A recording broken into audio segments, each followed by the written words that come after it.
What's up, guys? Jumping into Evolve, we have the Goliath here. I'm going to go ahead and take Cooldown Reduction. Cooldown Reduction, Smell Range, Damage Bonus. Those are my three main things that I take on Goliath here. This is a earlier game. This is from my first day of playing the big alpha.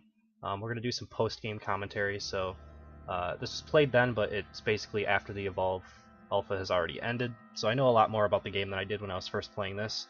So I'll be mentioning some of the mistakes I make throughout this game, as well as some of the things I did right, some of the things that I learned. That's kind of what I wanted to do, with a mix of live commentary, in-game voice chat, and then the post-game commentary, which I'm going to do this time around.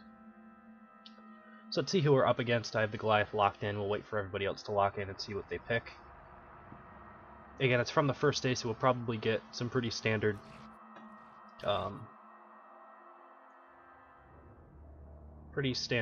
classes coming in. It looks like a few people are dropping out. I'm not sure if this is where the matchmaking was having some trouble, but generally people jump back into the lobby pretty quickly.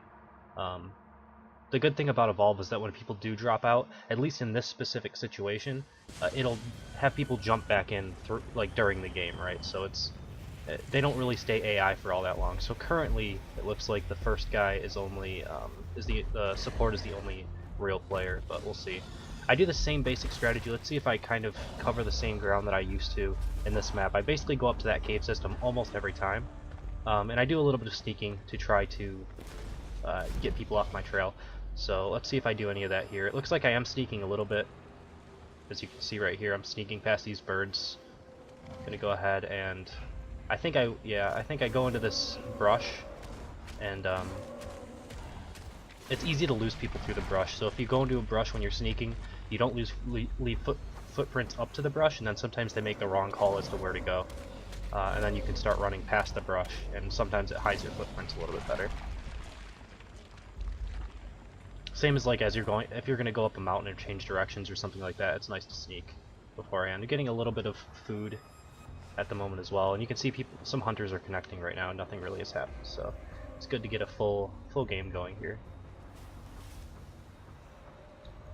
I'm checking the map. It looks like I did do a little bit of a different pathing than I used to do when I kind of refined my Kraken strategy a little bit. You can see the first guy coming up here. I think I did end up trying to go for a sneak attack there, and I ended up getting one here. I could have gotten it a little bit earlier probably, but it still worked out pretty nicely. They do get a dome up on me. I'm dealing a lot of damage to the assault. And I think that was the assault. It looks like maybe he didn't use his shield, so that was something bad for him. Some harpoons. Unfortunately, no one was in position to really capitalize on it.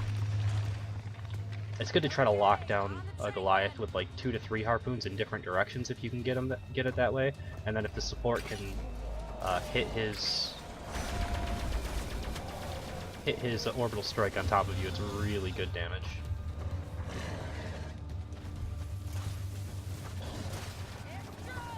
Alright, let's see.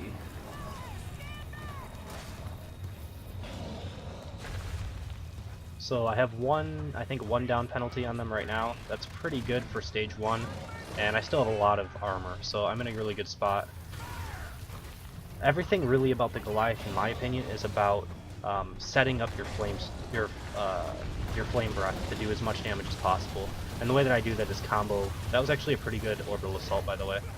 It dealt good damage to my armor. Unfortunately, I mean, they're not doing bad right here, really, but that is going to be a second down penalty.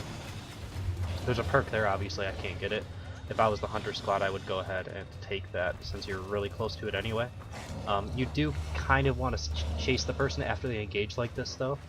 The reason why the hunters should really be chasing, I mean, it's either or. You can go for the perk, or you can chase them and try to catch the evolve, because right now I'm going to evolve, and let's say they catch me when I'm evolving and get a really good orbital strike. They can deal a lot of health damage to me, and also get another dome if you can as well. You can really do a lot of damage, or even just straight up kill the monster if you can catch them when they're evolving. That's pretty much their weakest state, and it's really important. I think that's going to be one of the biggest key things when you see this game releasing, is good hunter teams are just going to constantly put pressure on the monster and keep it so that they can't evolve, because they can never get enough space to actually, wait that time out. So they do find me a little bit after I finish evolving. I do have a good amount of armor though, because I was able to evolve right next to two creatures that had 3 meat each, so it was really nicely done on my part there. And I'm kind of playing the disengage game right now. I'm going to use my cooldowns when they're up, and I'm going to deal a little bit of damage here and there, but because my armor's low, I don't want to take a ton of health damage, so I'm pretty much going to force them to come to me a lot of the time. You know, if I get a good burst like that, where I'm able to use all of my cooldowns and just knock someone kind of out of the fight, like this guy's really low, I'd like to get another down penalty if I can, but I don't want to force myself to take a ton of health damage either. So I'm trying to keep obstacles in between me and the majority of the hunters. Good harpoon there. I needed to be a little bit faster about taking that out.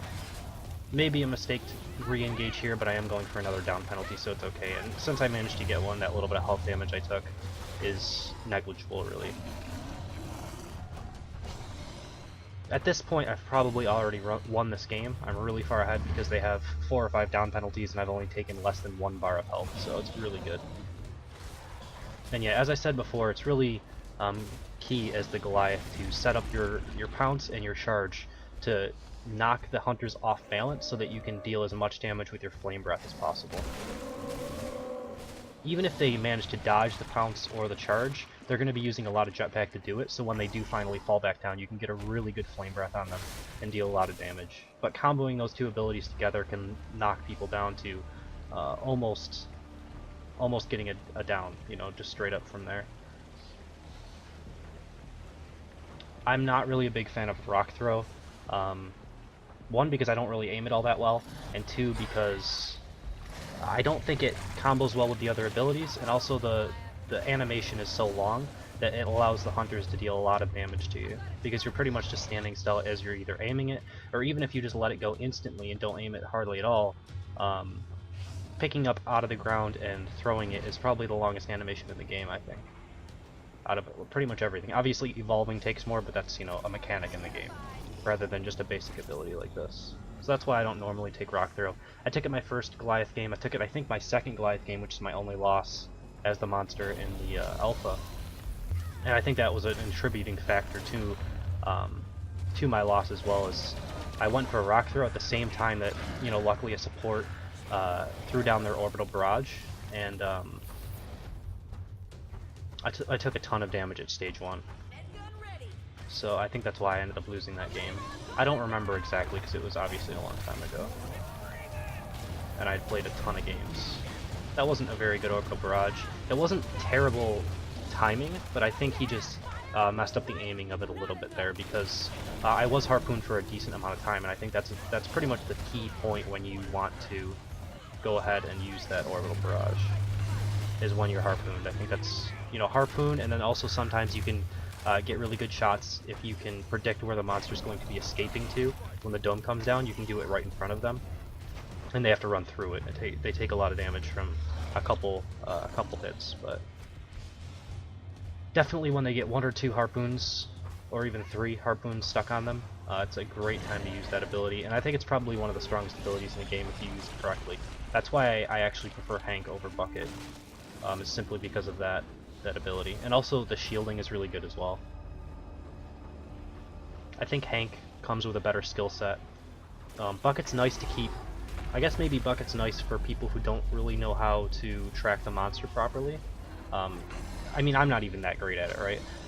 But if you use that UAV cam or whatever that comes with Bucket, it is nice when the monster is doing decent at evading the person, or evading the team, but I don't know, maybe I didn't get enough playtime with Bucket or something like that, but I definitely really enjoyed playing Hank, probably the most out of all of the hunters.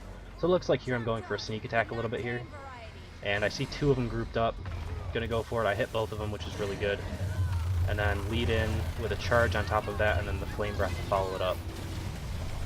And there goes one person. Trapper's already dead there, and I might be going for the win right here. I don't remember exactly, but this looks like an okay opportunity. I am a little low on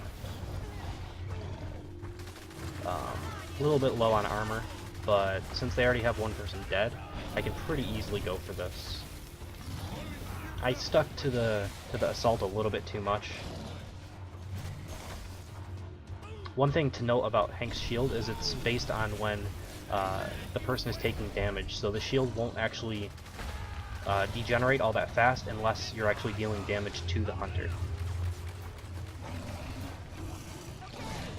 Alright, so it looks like I'm going to get a little bit more armor. I'm not sure if I'm going to re-engage off of this, but it's not a terrible decision to do so, I don't think. Oh, but yeah, when you see that shield come off, you can either turn and go on Hank if you want to, or you can just keep dealing damage to it, and the faster you deal damage, the quicker the shield's going to be on cooldown, basically.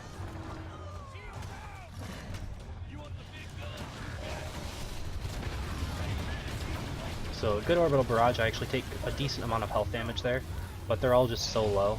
I have 40 seconds to kind of finish this game out, and I think this is the last guy. Maybe Daisy's still up, but I'm not 100% on that.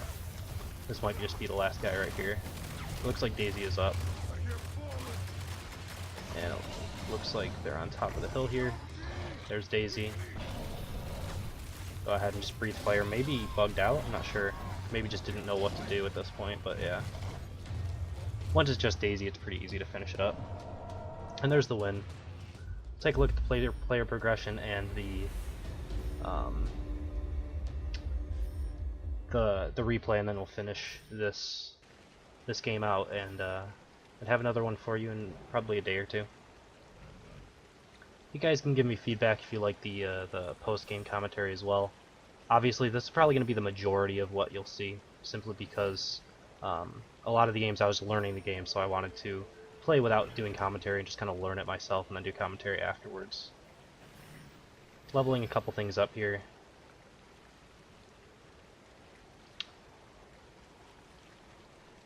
But yeah, I really enjoyed both of the monsters. It was a really fun game, really fun. And this is actually the one where I unlocked the Kraken as well. But yeah, that's going to be pretty much it. So thank you guys for watching. Hope you enjoyed it, and I will see you next time.